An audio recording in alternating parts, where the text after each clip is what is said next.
Hello, my name is Edmund Martelli, and welcome to Activity Development 2. For this activity development, I decided to let students experiment with gas and pressure.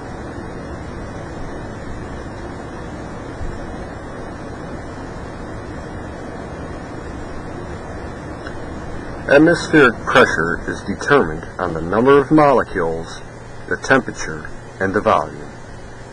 Typical units of gas pressure are expressed in atmospheric units, or ATM.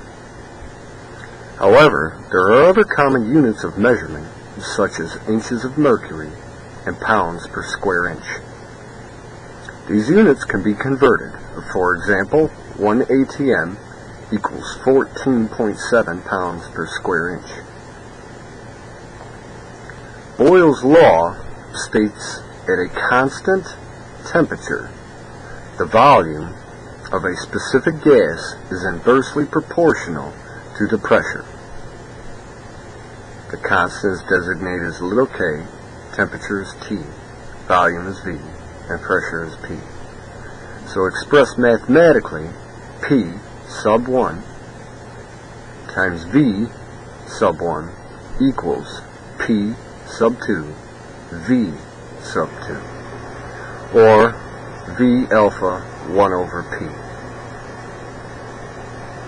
So to algebraically solve, the new volume equals the original volume times the ratio of pressures. For this experiment, everything is expressed in milliliters. So to begin the experiment, students are asked to take some laboratory equipment constructed by myself, apparatus consisting of an empty cylinder, a solid piston, and a pressure gauge. The empty cylinder contains normal atmospheric pressure, or 1 ATM. This is taken at sea level. The solid piston is placed into the empty cylinder, and a seal is made along the rim. So, how many ATMs should be calculated in position A? Note, the gas has not been forced yet. The answer, 1 ATM in position A. There is no added pressure, so the pressure is normal atmospheric pressure of 1 ATM. The volume that we have for our experiment is a 1,000 milliliter cylinder, and the pressure is 1 ATM times 1,000 milliliter. So to solve, we have 1,000 times 1 over 1 equals 1,000. Here's a general formula down here too. The new volume equals original volume times the ratio of pressures.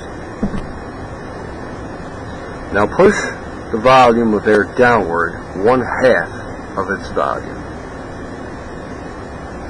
Note, the molecular size remains constant. Only the spacing of the molecules changes. How many ATMs should be calculated at point B? The volume is half of the initial volume, or 500 milliliter. So the pressure should be 2 ATM, according to Boyle's law. It's derived by the initial original volume divided by the proportion of pressures. The change in pressure here was doubled, so that's 1 over 2. So it's 1,000 times 1/2, or 0.5, equals 500 milliliter.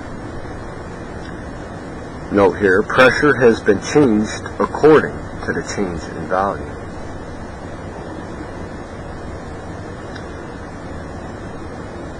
Now students are asked to further push the volume of air downward 1/2 the previous volume.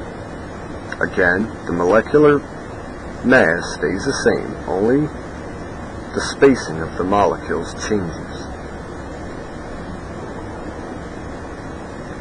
How many ATMs should be calculated at point C is the question students are asked.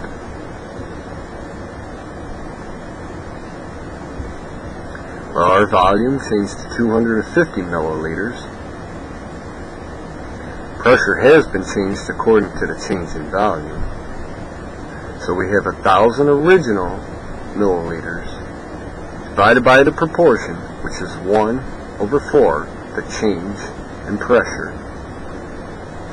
And we're going to come up with a volume of 250 milliliters at 4 ATM.